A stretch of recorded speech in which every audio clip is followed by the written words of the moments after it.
أستاذ علي، هل تؤمن بالجنة والنار والحساب والعقاب؟ الجنة والنار خرافة من ضمن الخرافات، لا وجود الجنة ونار ولا وجود الحساب وعقاب، كلها خرافات.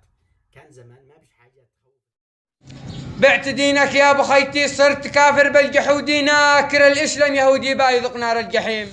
تنكر الحق المبين، من نكر مثلك لعين، خبت في دنياك ودين، صرت ابليس الرجيم. كافر مفترن، منك الاسلام برن، بعت دينك مشترن، كفر فرعون القديم. يا ابو خيتي هم يهود ناقض كل العهود، قاسين بلهم قرود، ناكروا الحق العظيم، وانت ملعون مثلهم، كافر دخل في حلفهم، ظليت داخل حزبهم، اصبحت للمسلم. يا ابو خيتي انت فاسق، انت مجحد بل منافق، بيننا الاسلام فارق، انت دينك للجحيم. واختم صلاتي بالنبي طه، فداه امي وبن محمد اللي جا صبي وحثنا دنيا ودين.